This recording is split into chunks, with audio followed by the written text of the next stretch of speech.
Shalom.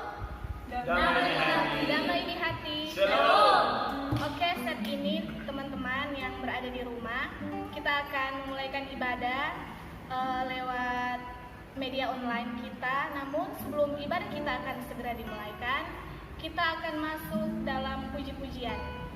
Dan kita angkat pujian yang pertama, Yesus Kekasih Jiwaku.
Pertolongan kepada kita adalah dalam nama Tuhan yang menjadikan langit dan bumi, yang tetap setia untuk selama-lamanya dan tidak pernah meninggalkan perbuatan tangannya. Amin. Tuhan menyertai saudara-saudara dan menyertai saudara juga. Silakan duduk.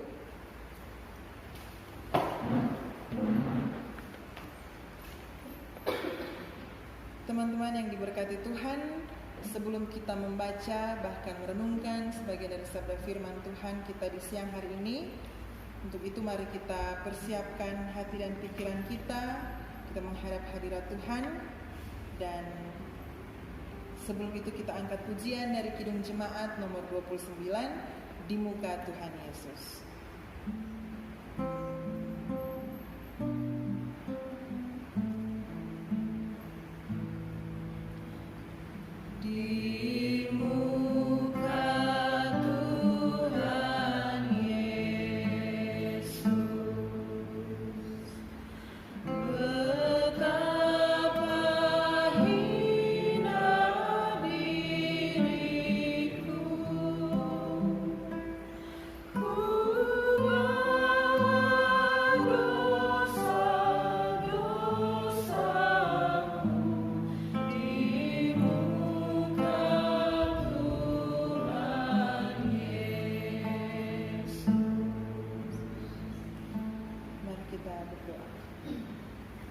Bapa dalam surga, terima kasih Tuhan ketika Engkau mengasihi kami jauh sebelum kami mengenal-Mu.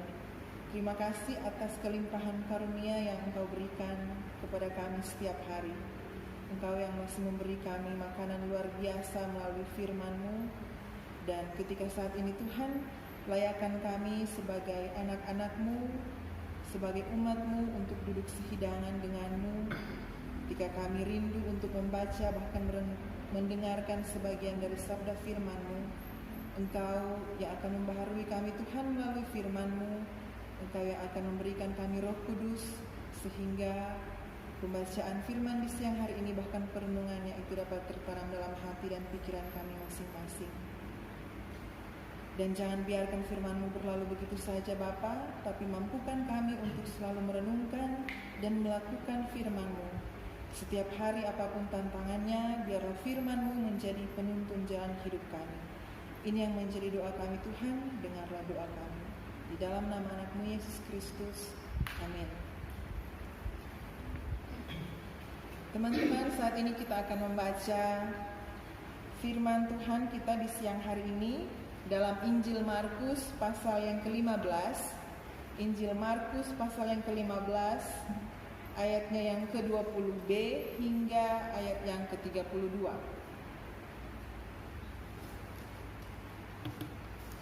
Kita akan membaca secara bersama-sama dari kitab Injil Markus pasal 15 ayat 20b hingga ayat yang ke-32. Lembaga Alkitab Indonesia memberi judul Yesus disalibkan. Kita baca bersama-sama. Kita mulai. Kemudian Yesus dibawa keluar untuk disalibkan. Pada waktu itu lewat seorang yang bernama Simon, orang Kirene, ayah Alexander dan Rufus, yang baru datang dari luar kota, dan orang itu mereka paksa untuk memikul salib Yesus. Mereka membawa Yesus ke tempat yang bernama Golgota, yang berarti tempat tengkorak. Lalu mereka memberi anggur bercampur mur kepadanya, tetapi ia menolak. Kemudian mereka menyalibkan dia. Lalu mereka membagi pakaiannya dengan membuang undi atasnya untuk menentukan bagian masing-masing. Hari jam 9 ketika ia disalibkan. Dan alasan mengapa ia dihukum disebut pada tulisan yang terpasang di situ, Raja orang Yahudi. Bersama dengan dia disalibkan dua orang penyamun, seorang di sebelah kanannya dan seorang di sebelah kirinya. Demikian genaplah nas Alkitab yang berbunyi, ia akan terhitung di antara orang-orang durhaka. Orang-orang yang lewat di sana memuja dia, dan sambil menggelengkan kepala mereka berkata, hai engkau yang mau merubuhkan bait suci dan mau membangunnya kembali dalam 3 hari, turunlah dari salib itu dan selamatkan dirimu. Demikian juga imam-imam kepala bersama-sama ahli Taurat mengolok-olokkan dia di antara mereka sendiri, dan mereka berkata, orang lain ia selamatkan, tetapi dirinya sendiri tidak dapat ia selamatkan. Baiklah Mesias, Raja Israel itu, turun dari salib itu, supaya kita lihat dan percaya. Bahkan kedua orang yang disalibkan bersama-sama dengan dia mencela dia juga. Demikian jauh pembacaan firman kita. Shalom. Damai Damai di hati. Shalom. Teman-teman yang diberkati oleh Tuhan, kita tiba di minggu sengsara yang ke-6, di mana ini merupakan minggu sengsara yang terakhir sebelum kita semua melaksanakan Jumat Agung.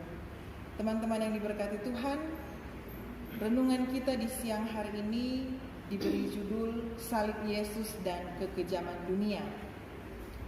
Ada sebuah kisah Raja Inggris George kelima meninggal dunia. Sebelum ia dimakamkan, rakyat diberi kesempatan untuk menyatakan penghormatan untuk yang terakhir kalinya. Jenazah sang raja ini disemayamkan dalam sebuah kereta kencana. Di atas peti jenazahnya bertengker sebuah mahkota emas yang bertahta permata. Mahkota itu memiliki ornamen salib. Arak-arakan pun mulai bergerak, lalu meriam-meriam berdentum, melakukan salvo penghormatan bagi sang raja yang telah tiada. Kuda-kuda penari kereta terkejut luar biasa, dan terjadilah sesuatu. Salib penghias mahkota itu terlepas. Ia terlempar dan terjatuh keluar. Melihat hal ini, serang prajurit pengawal segera memungutnya dan pergi menghadap komandan. Pak, salib ini mesti dipasang kembali, begitu laporannya. Sang komandan ini bukan tidak setuju, tetapi ia tidak ingin arak-arakan itu terhenti. Oleh sebab itu ia menjawab, "Aku tahu, tapi menurut pendapatku tak perlu dilakukan sekarang juga." Prajurit yang agak keras kepala itu menjawab, "Menurut hemat saya, mahkota itu tidaklah lengkap tanpa sebuah salib." Nah teman-teman yang diberkati Tuhan, mahkota dan salib, kira-kira apa hubungannya? Mahkota adalah lambang kekuatan, bisa dibilang juga tanda kemenangan. Mahkota itu idam-idaman setiap orang, sedangkan salib, ia adalah tanda kelemahan, tanda kekalahan, bahkan tanda kehinaan. Dengan mahkota dan dengan kuasa, orang dapat menyingkirkan salib dari pundaknya. Orang lebih memilih mahkota dan bukan salib. Orang lebih suka menggunakan mahkota dan bukan memanggul salib. Namun di Golgota terjadi hal yang berbeda. Di sana salib ada bersama-sama dengan mahkota. Di Golgota terpancang salib yang sebenarnya, yaitu sebuah kayu salib. Dan terbenam mahkota dalam arti yang sesungguh-sungguhnya, yaitu sebuah mahkota duri di kepala. Oleh karena itu kita tahu bahwa di sanalah tempat Raja orang Yahudi, Yesus Kristus bertahta. Ia bertahta di atas kayu salib dan bermahkotakan duri. Nah teman-teman yang diberkati oleh Tuhan, di Golgota ketika Yesus disalib di antara dua orang penyamun, jubahnya diundi di bawah bayang-bayang kayu salib. Orang banyak mengolok-olokkan dia, para pemimpin Yahudi menentangnya untuk turun dari salib, bahkan menantang dia. Katanya Yesus adalah Mesias, Raja Israel yang berkuasa. Namun menyelamatkan dirinya sendiri ia tidak mampu. Bagaimana mereka percaya ia adalah juru selamat? Yesus memilih untuk tidak turun dari salib. Padahal apa yang dialaminya adalah suatu kesewenang-wenangan dan ketidakadilan paling telanjang. Keputusan telah jatuh sebelum pengadilan itu sendiri dimulai. Yesus harus mati. Sebab apapun yang terjadi, semuanya adalah sekedar kedok dan sandiwara untuk membenarkan vonis yang telah jatuh itu. Dan ketika semuanya terjadi, Yesus diam. Nah teman-teman yang diberkati Tuhan, ketika Yesus diam sambil menyaksikan kekejaman dunia yang ada di depannya, ia diam menyaksikan penguasa-penguasa politik yang lebih rela mencuci tangan, pemimpin-pemimpin agama yang lebih dibakar oleh kecemburuan dan kedengkian daripada oleh ajaran-ajaran imannya. Ia diam di antara pemimpin masyarakat yang lempar batu sembunyi tangan, dan kebenaran dikorbankan atas nama keadilan. Namun kita tahu benar bahwa Yesus diam bukan karena cari aman. Yesus diam di atas kayu salib bukan karena ia tidak berdaya, tetapi ia diam dengan penuh keagungan dan kewibawaan menguasai keadaan. Di tengah-tengah keadilan yang menyayat hati, Yesus tetap yakin bahwa ia bukan sekedar korban yang tanpa daya, tetapi alat di tangan Allah. Melalui peristiwa Golgota, Yesus menghubungkan kembali salib dan mahkota. Kuasa kembali dihubungkan dengan pengabdian. Kemuliaan kembali dihubungkan dengan ketaatan. Dan dalam kerendahannya itulah ia memperoleh kemenangan di dalam. Dan di dalam kehinaannya itulah ia dipermuliakan. Dan melalui ejekan-ejekan terhadapnya itulah akhirnya semua mulut menyebut bahwa Yesus itu Tuhan. Amin. Teman-teman, saat ini kita akan memberikan persembahan, dan sementara persembahan dijalankan, sementara kita memberi persembahan, mari kita mengangkat pujian yang berkata Yesus pokok.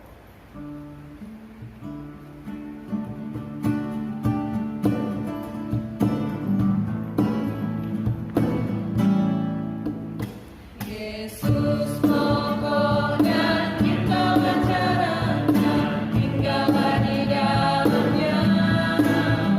Yesus pokok dan kita lancaranya, tinggallah di dalamnya.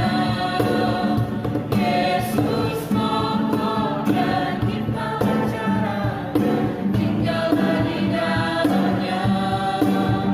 Pastilah kita akan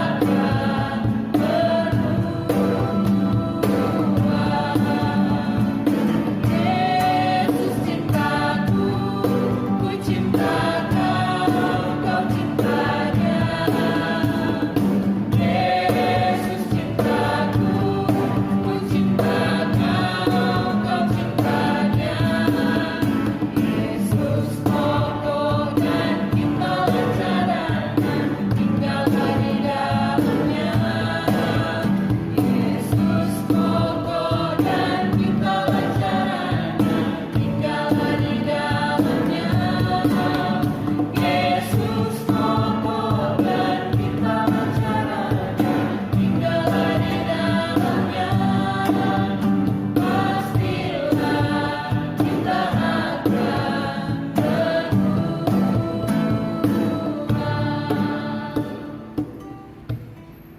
Teman-teman yang diberkati Tuhan, saat ini kita akan masuk dalam doa syafaat. Untuk itu, mari kita satu dalam doa, kita berdoa. Bapa yang bertata dalam kerajaan surga, terima kasih untuk firman-Mu yang boleh menjadi bagian kami saat ini. Tolonglah kami supaya dapat meneladani kesabaran-Mu di tengah-tengah ketidakadilan yang menimpa kehidupan kami. Layakkan kami Tuhan, sehingga kami pun dapat menjadi alat di tangan Allah.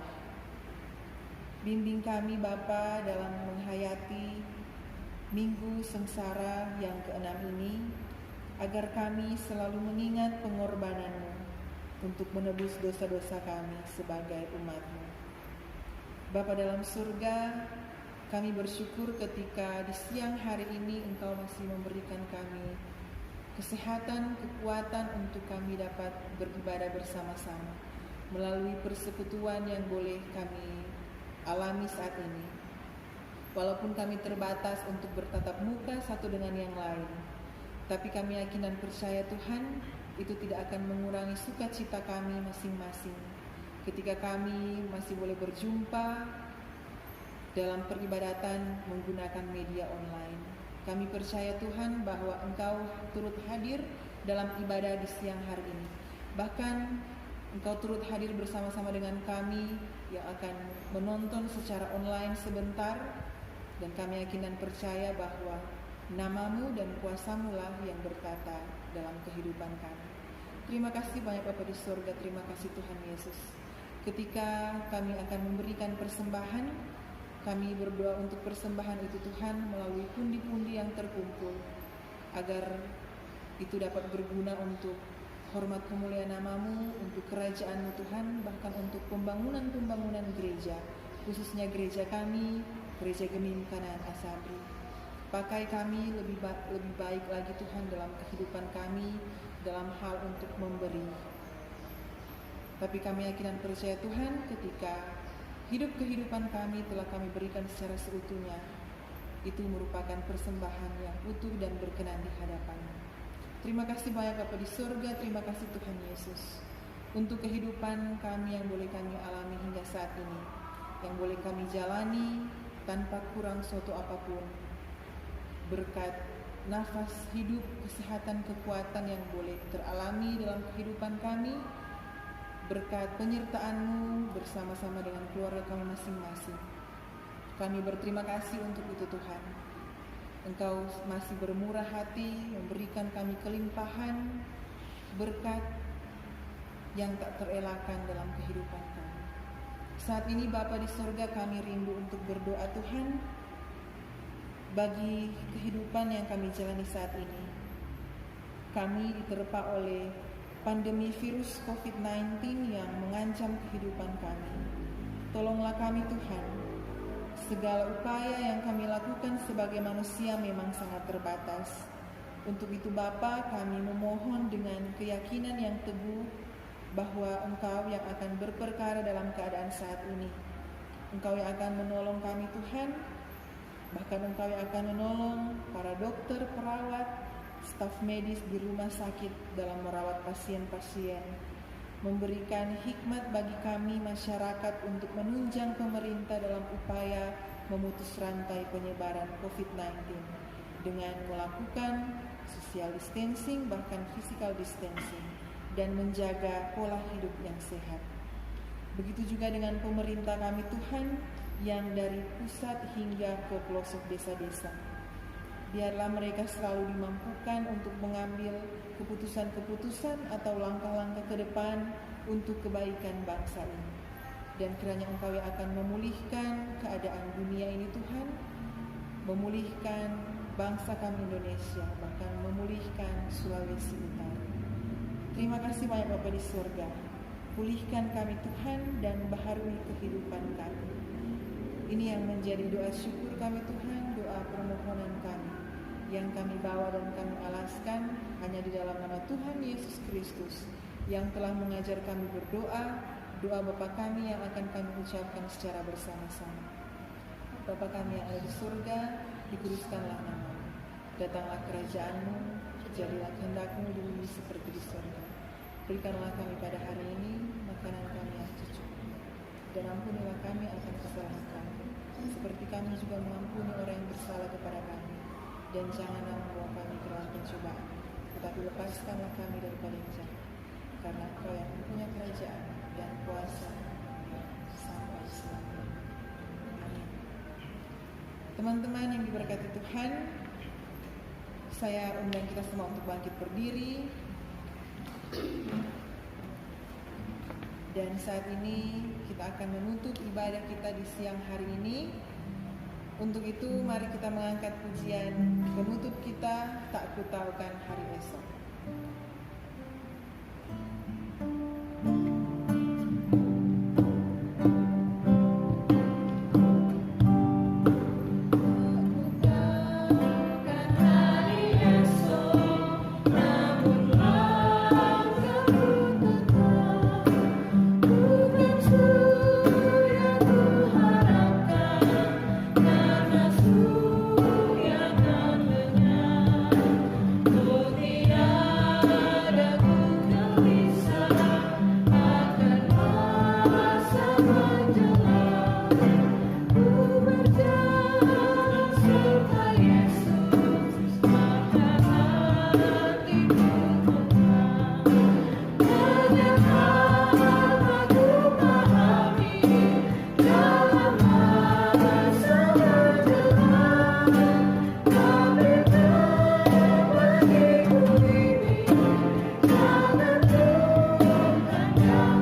datang menerima berkat Tuhan. Kasih karunia Yesus Kristus Tuhan kita menyertai saudara-saudara sekalian saat ini bahkan sampai selama-lamanya. Amin. Amin.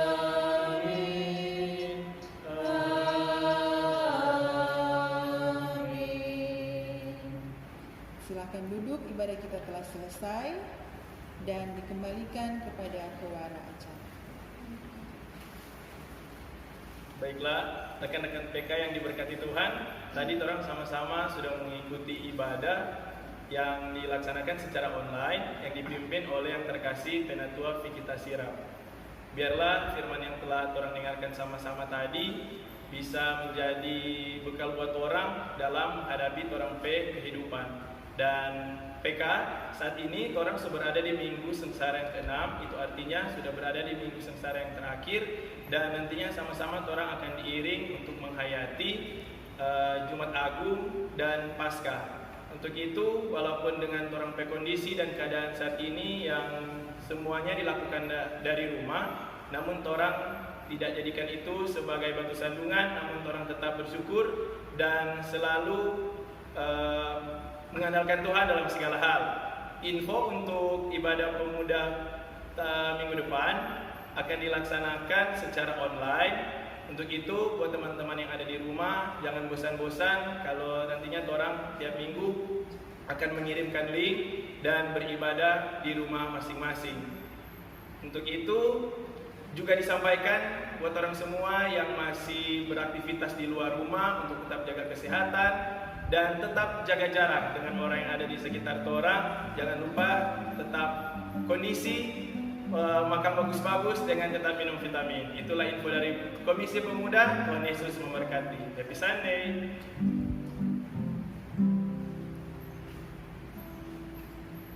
Di atas